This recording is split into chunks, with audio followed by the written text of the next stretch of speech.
So, of course, there could be war between Turkish-backed forces and the United States. There could be easily war between Turkish-backed forces and Israel.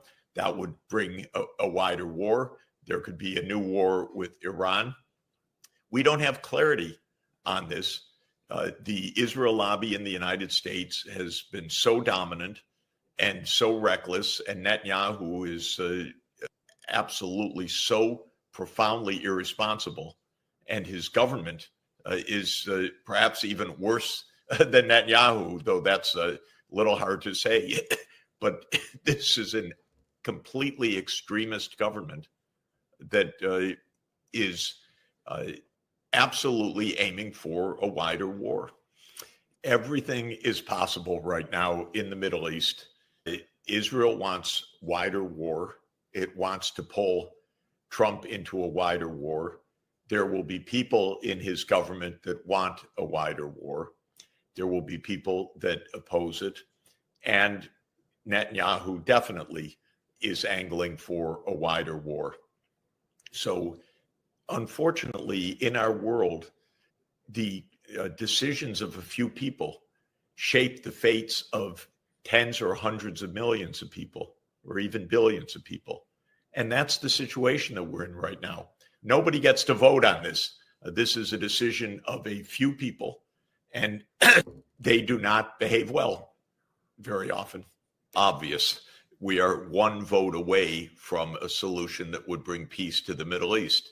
And that one vote is the veto that the United States imposed on having a state of Palestine as a sovereign state alongside Israel on the borders of the 4th of June, 1967, according to international law.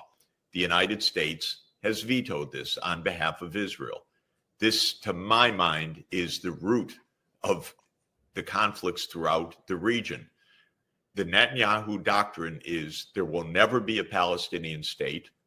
And because of that, there will be resistance to Israel. And because of that, Israel must be at war with every government in the region that supports the Palestinian cause. And this goes back 30 years. And Israel has provoked wars all over the region to try to replace regimes that are behind Palestine and behind Hamas and Hezbollah, who fight for Palestine. And so rather than having peace, we have war. And the United States has gone to war on Israel's behalf repeatedly, to the great detriment of the world, to the great detriment of the United States, and to the great detriment, in my view, of Israel's long-term security as well. This is the basic choice. Do we have peace or do we have expanding war? And the hold of the Israel lobby on American politics has been so strong that the choice has been expanding war in Lebanon, in Syria, in Iraq, in Sudan, in Somalia, in Libya, and if Netanyahu gets his way, in Iran. And the things that we've been talking about before are the things that destroy nations and destroy economies. Western hegemony is, let's just say, delusional, and it was always cruel, but it is a dramatic anachronism in our time. The idea, the presumption that the United States in any way should lead the world, this place of 4.1% of the world population, 4.1%, should deem itself as the world's leader is of course an absurd delusion at this stage of world history. And yet there are people in Washington who believe in it. And as long as they believe in it, and as long as the U.S. is investing more than $1 trillion a year in its war machine, these risks remain absolutely dramatic. I'm a very big fan of the Belt and Road Initiative because it is an initiative of connective infrastructure, roads, fast rail, power, 5G digital. These are the things that make an economy function properly. They are peaceful, they are cooperative, they bring nations together. I think the BRICS is aiming for a peaceful, multipolar world. Of course, the United States says the opposite, that the BRICS are aiming to bring down the so-called rules-based order. The rules-based order, I think everybody should understand at this stage, means U.S. hegemony. Yes, the BRICS are aiming to end the hegemony of the United States or any other country for that matter. They're aiming for a multipolar world. These are countries that are especially interested in economic development. They are developing countries. They want higher living standards. They want peace. They do not want continued wars. And that project of Belt and Road or these corridors, these are economic projects. They aren't NATO expansion. They aren't military bases. They aren't annexation. They aren't Greater Israel. These are economic projects. They make a lot of sense. But what you're saying is not good speculation about the future. It is the historical record. What has happened to every intervention? There is ongoing, nonstop war and division. This is true, of course, in Iraq. It's true, obviously, in Lebanon. It is true, obviously, in Syria, where this country has been completely dismantled, broken in every way. It was a functioning middle-income country with normal development prospects before 2011, before the deliberate attempt to destroy it. What has happened in Libya since Gaddafi was brought down? Did that bring peace and democracy, as these fools in my government pretend it will? No, of course not. It has brought nonstop civil war. Somalia, it doesn't exist as a functioning country to this day. Sudan, absolutely astounding. There are millions of people on the brink of starvation. There is a war inside Sudan, a civil war, and there's a civil war in South Sudan.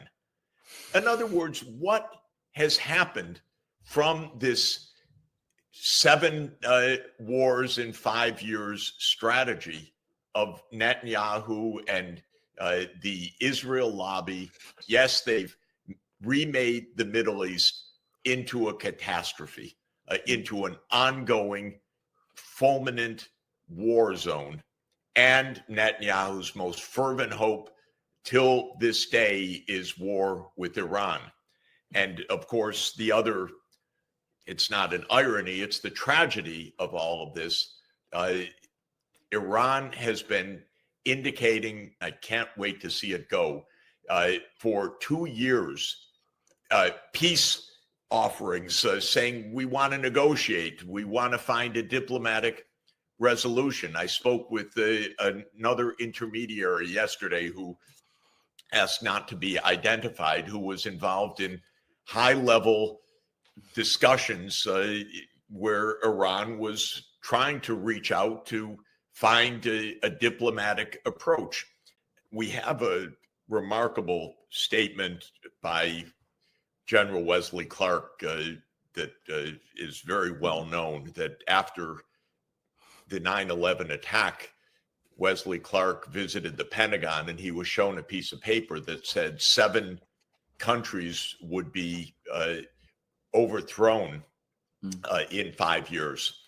And the list was Iraq, Syria, Iran, Lebanon, Somalia, Sudan, and Libya. And Clark expressed befuddlement and bewilderment. What does this have to do with 9/11? And the answer was, we're making the Middle East over again. This was the clean break strategy from 1996, now to be implemented. And in September 2001, though Iraq had nothing to do with 9/11. The decision was made immediately that to implement this remake of the Middle East, the first invasion would be of Iraq. This by itself is interesting, just as a footnote.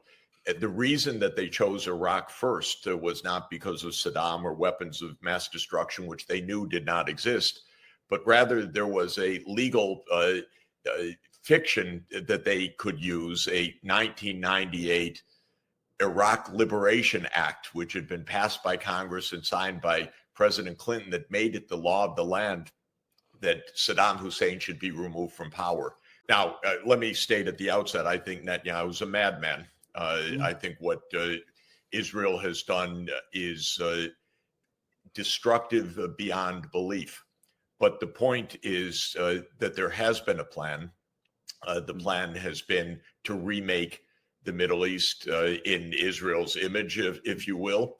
And already back in 1996, in a neocon paper written for the new Israeli prime minister at the time, Benjamin Netanyahu, called Clean Break, this was described. The clean break was a clean break of the Middle East, that Israel, of course, meaning the United States, military backing Israel, would take out Israel's enemies. And this has been an operational plan, strangely enough, at least since 9/11. I think the interesting starting point is a statement by Netanyahu a couple of days ago. He gave a press conference. He said that this is a completion of a step-by-step process that Israel has been pursuing. And I think that that is not bragging, if I could put it in that odd way. I think that that is an accurate statement of what has happened. But it's not only an Israeli effort of the last few months with its war on Hamas and Hezbollah, which dramatically weakened the military base of the Assad government, which depended on Hezbollah for its military backing. But this is a campaign of Israel, as Netanyahu himself said, that is to remake the Middle East, that goes back 30 years, actually. I think that there are strong reasons that go beyond Syria for the rapprochement of Iran and Saudi Arabia, not the least of which is that each of these two countries actually wants normalcy and economic development. They actually do not want ongoing war. I think Israel and the United States are the main provocateurs in the region. And I think the failure of the diplomacy to establish peace through a state of Palestine alongside the state of Israel is strangely enough, even though that's just one corner of the Middle East, it's the remaining dominant factor for the continued war. And the reason is that Israel remains on a rampage throughout the region, in Lebanon, in Syria, in wanting war with Iran. The immediate determination, it seems, to annex the West Bank. In all of this, Israel is a great destabilizer. And as long as the United States steadfastly backs that destabilization, there cannot be peace in the region. But there is a common interest of Iran and Saudi Arabia in not having this spill into a generalized regional war. And this is the direction it will head if there is a breakdown in that new rapprochement, or if the United States continues to back Israel in its, I think, utterly reckless and destructive vision of the greater Israel, so-called. Netanyahu has been the most destructive U.S. president we ever had, because he's told every president what to do. Every president has completely supported Netanyahu's vision of remaking the Middle East until today. And by the way, with Israel's illegal grab and effective invasion of territory, I mean, not effective, invasion of Syria in the last few days, the U.S. statesman said, well, yes, so we regard this as an understandable provisional action of the United States, I mean, of Israel, and the United States supports this. Of course, the United States supports this. The United States supports whatever Israel does, however much chaos is created out of all of this. And I just say this because, of course, no one mentions what this has to do with the people of Syria at all, except that we see for one day the happy talk of those flags waving in Damascus, like we saw the flags waving in Baghdad, like we saw the flags waving in Mogadishu, like we saw the flags waving in Khartoum, blah, blah, blah, blah, blah. We know that this is the prelude to yet more bloodshed. Nobody in the United States government, certainly not in the Israeli government, certainly not in the British government. I regard those as the three worst, by the way, but there are others that might challenge them, but I regard those as the three worst. Nobody would even deign to mention the people involved in this. Let's say that no country has more messed up the world, and certainly the Middle East, than Britain. Britain already made the problems that we're facing in 1915. Basically, in 3 years, 1915 to 1917, Britain promised 3 times over all of this land. First to the French, second to the Arabs, third to the Jews. This is in the Balfour Declaration. So this is this is British imperial manipulations that now have a shadow and a legacy of more than 100 years of chaos. The French, without a principle, okay? The French are always a little bit second fiddle to the British, but they wanted their little imperial peace as well, and they got it in Lebanon. They have it in Syria. And what good has come out of any of this? Not at all. Britain will never get this right. The nostalgia for empire, the bravado, the arrogance, it's, by the way, remarkably undiminished. 80 years after the end of the empire, Keith Starmer, they all do. Boris Johnson, they all think they're Lord Palmerston. They're all going off to battle. So Britain, I give no hope for at all in this, because nostalgia seems to have the longest lifespan of all, imperial nostalgia. I have not understood for years continental Europe's European Union approach to any of this. Of course, there are glimmers where there's some insight.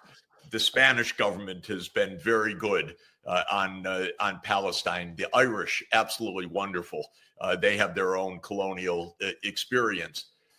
In the interpretation of the people running Israel and the United States, if the other side says negotiate, that means they are weak, and you should start by assassinating literally the negotiators, because it's very important to kill people who would negotiate in the Netanyahu neocon vision, and then you go to war against them. They're weak. This is the madness that we're in right now. What will come out of this? Nothing good. Absolutely nothing good. If you look at the killing fields and the chaos that Israel and the United States have sown throughout the Middle East basically since the Iraq War, it's stunning that there has not been one moment of political solution, not one moment of peace, not one resolution of one crisis. So to my mind, this whole approach is madness. And if you were to have read Netanyahu or known Netanyahu back 30 years, it was madness then, and it's madness today. The idea that the jihadist groups that the United States has backed, and of course everybody does understand, I'm sure listening in, that Al-Qaeda is a U.S. creation, was and always has been and continues to be. So all these, quote, terrorist groups, yes, they're on CIA backing from the start. It's not even, of course, not even a secret. It's thoroughly documented in shelffuls of books. You don't get peace out of this. You don't get a safe border because we brought down the evil Assad regime. You get ongoing war and chaos, and that's already, but that's not going to sit well. That's not a stable environment. Netanyahu already said, this is ours. We're going to claim this. We're never giving this up. This is Israel's whole approach. Whatever we take is ours. And it's up to us to decide what we take more. This is the greater Israel approach. It's completely destabilizing. It's madness. What we're seeing in the last days is part of a plan that goes back more than 20 years. It sounds zany, but this is craziness that we're dealing with. This is a plan for taking out 7 regimes. So they thought legally, literally, I mean, you do something completely lawless, initiating war, but you look for a legal fig leaf. And that was why Iraq first. But the idea was that Syria would be overthrown immediately afterwards. And then immediately after that would be the rest of the list. And what has been explained to me by military individuals that were in the midst of this is that the U.S. military got tied down in Iraq in an unexpected way with the insurgency. So they didn't move straight to take out Assad, which was supposed to happen in 2003. So this is quite interesting. But why do this? And Netanyahu spelled this out in his book in 1996, Fighting Terrorism, and then in a rather remarkable speech that he gave in the United States on September 20th, 2001, just after 9/11. He said, you don't fight terrorists by fighting the terrorists. You fight terrorists by fighting the states that support them. And Netanyahu's idea, backed by the crazy, violent, repulsive neocons, I hope I'm being clear, in the U.S. government, said, yes, we will remake the Middle East by war, one after another. So Hamas and Hezbollah are backed by Saddam Hussein. They're backed by Assad. They're backed by Iran. In fact, it wasn't just the Iranian axis of resistance back then. It was all of these states around Israel that were supporting the Palestinian cause. And if you think about it, of course, Iraq was 2003. The war on Assad started in 2011. Not everyone is aware of Operation Timber Sycamore, but this is the CIA operation to overthrow Assad under Obama. And everyone should understand, doesn't matter, Democrats, Republicans, nice people, not nice people. America has one foreign policy of continuity, and it has nothing to do with Democrats and Republicans. So Assad was 2011, the war started, but they didn't succeed in overthrowing Assad because he had backing from Russia, which started especially in 2015. Hezbollah was the backstop of the Syrian regime. And the idea was, of course, by attacking Hezbollah in Lebanon and drawing Hezbollah forces into Lebanon and blocking the resupply of Hezbollah through the active bombing of Syria in recent weeks and through this military action, this was the way to bring down the regime. It happened, I'm sure, much faster than anybody anticipated. Now Israel is invading Syria from the southwest into the northeast. Where it stops, who knows? There are crazy people in Israel who say go on to Damascus.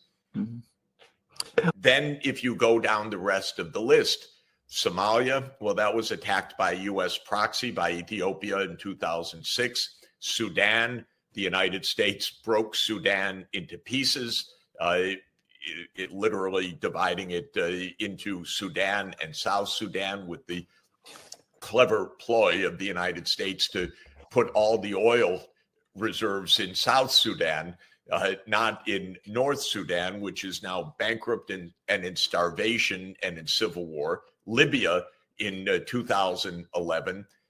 Lebanon, of course, invaded repeatedly by Israel, including just recently. So actually, this vision has been carried out. And this is what Netanyahu was crowing about a couple of days. We have remade the Middle East. We've done it step by step. So we should have no doubt that this is part of a long-term strategy. Of course, there are cameo appearances by Erdogan. He wants Turkish influence in Syria. This definitely plays a role. I don't mean to minimize that. But this is part of a long-standing plan. And the immediate collapse, which none of us saw coming. I don't know anyone that saw this except, I suppose, inside the Israeli intelligence community and no doubt CIA and a few others. I think that there are strong reasons that go beyond Syria for the rapprochement of Iran and Saudi Arabia, not the least of which is that each of these two countries actually wants normalcy and economic development. They actually do not want ongoing war. I think Israel and the United States are the main provocateurs in the region.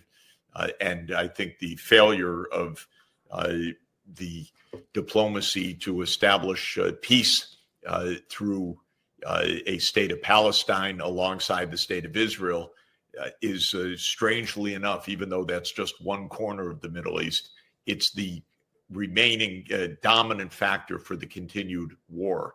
And the reason is that Israel remains on a rampage throughout the region, in Lebanon, in Syria, in wanting war with Iran.